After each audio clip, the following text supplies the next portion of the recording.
My grandmother's from Oxford. She really, really wanted me to come here. And obviously it's like fantastic academically. I just thought it was like a beautiful town as well. You know, I came into Oxford wanting to be an academic, wanting to be a scientist.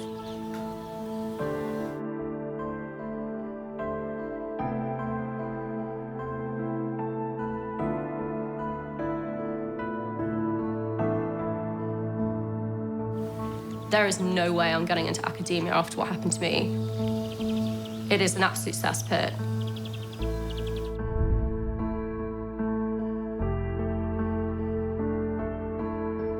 I am a biochemist PhD student. My work is currently on the yeast metabolic cycle. I look at a molecule called RNA. We need to know how the fundamentals of these mechanisms work in order to produce gene therapies further down the road.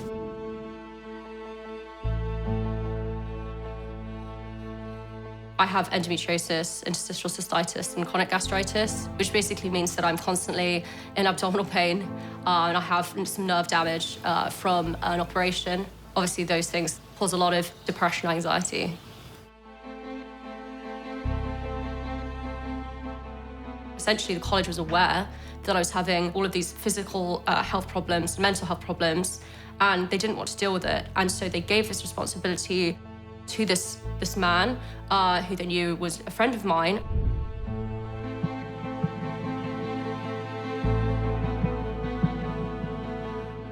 Essentially, he was in charge of a lot of my healthcare. Really early on, he offered to move into my room and sleep on the floor so he could, keep an eye on me. Obviously, I said no. They would come to my room really late at night. They'd leave at like 2 in the morning. Not a single person was aware of this.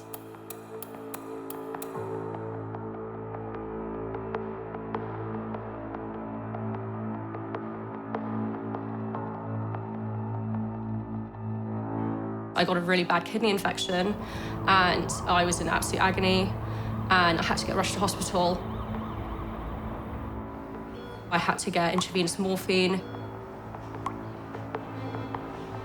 I was picked up early in the morning by this man, and another student came. Because I was on morphine, I was very, very out of it. I remember they had to prop me up against a bin whilst waiting for a taxi because I couldn't walk.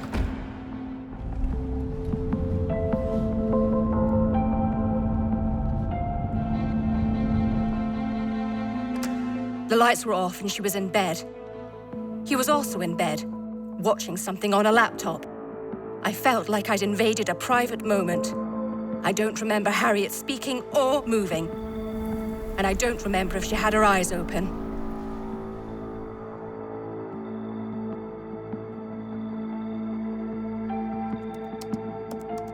I would like to report multiple instances of sexual assault, harassment, and grooming over the course of several months. He encouraged consumption of alcohol, which increased the side effects of my medications, which includes drowsiness and confusion.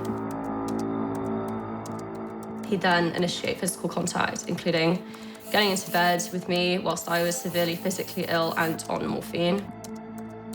And he sexually assaulted me on multiple occasions when I was both physically and mentally unable to consent to any sexual activities. That was to Tom Mellon, the prefectus of the graduate centre at Balliol, who is sort of like a headmaster of the graduate college. And he has this sort of pastoral care as well as being a professor as well.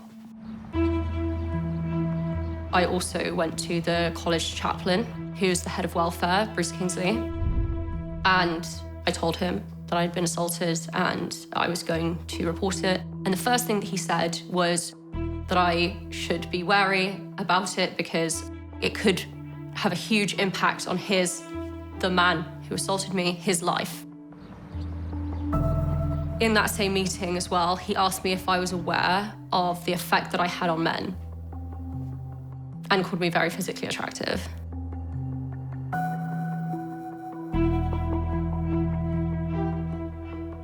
To this day, I have never met a single one of them.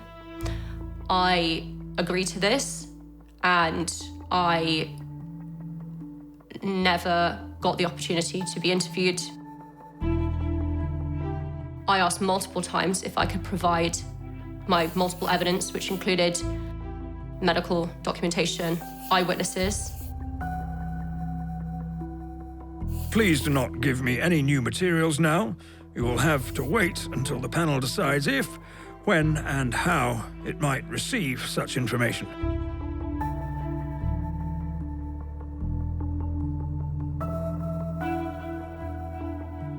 The panel considered very carefully the material made available to them, including a note of all evidence already obtained.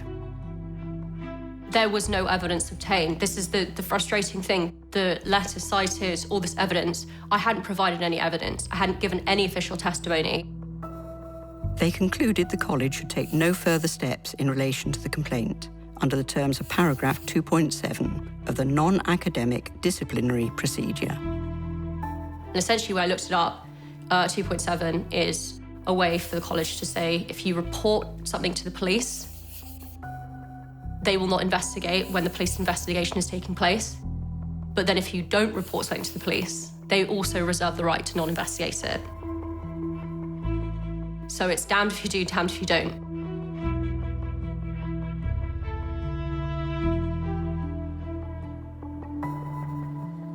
It got to the point where college was just hostile towards everything that I did. Again, it's this whole, like, you're causing problems, you're a disruption. The real disruption was the fact that I reported the sexual assault. That was the real disruption. They did not want me around.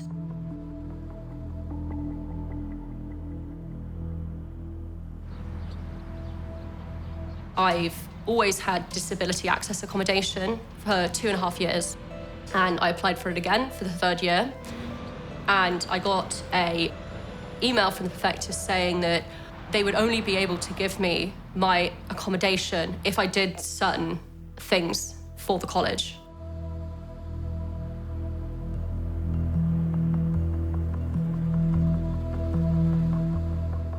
If you ever participate in any heavy drinking event, you will be asked to leave the graduate centre immediately.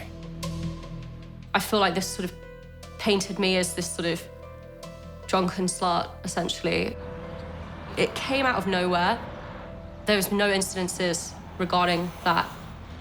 So I wanted to talk about it to the prefectus on a call.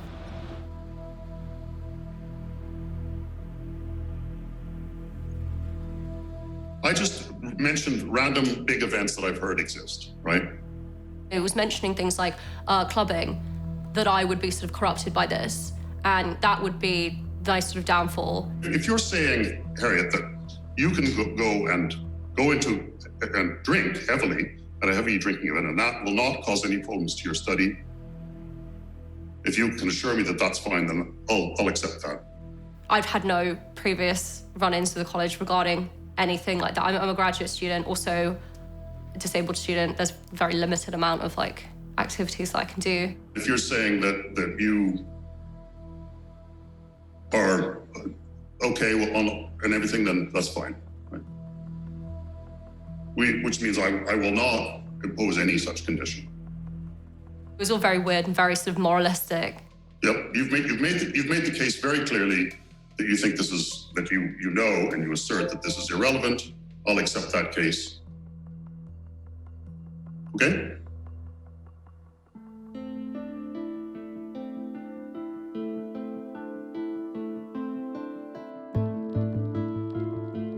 I went to Bruce and I used my phone and I put it in my pocket, and I asked him why the college was doing this and why I was being further victimized for what had happened previously for reporting the sexual assault.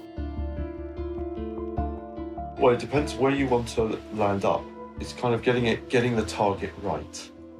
So I don't understand if I report You can do what you this, like. I don't mind. I'm not telling you what to do. I know you're not here to endear yourself, but you don't want to powerfully piss people off who you may meet again down the street.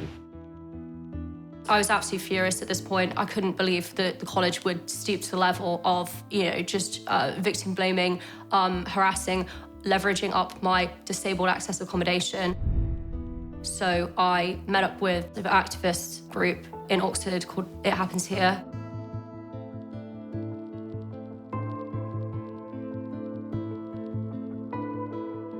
Going to these meetings, I just heard the same story over and over again. The victimization, the intimidation, it was textbook. It was truly horrifying how common my experience was. Every single part of it, someone else had experienced.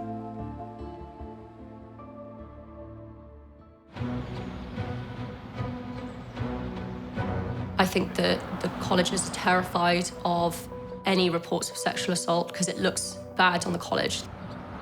They want to keep their pristine reputations, and so they will do anything to prevent any reports of sexual assault occurring, even if that means traumatizing the students that come forward with sexual assault allegations.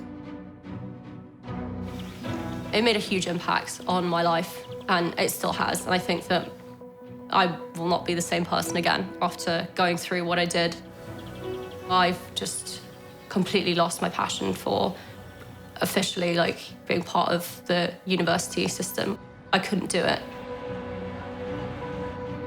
It's rotten from the core.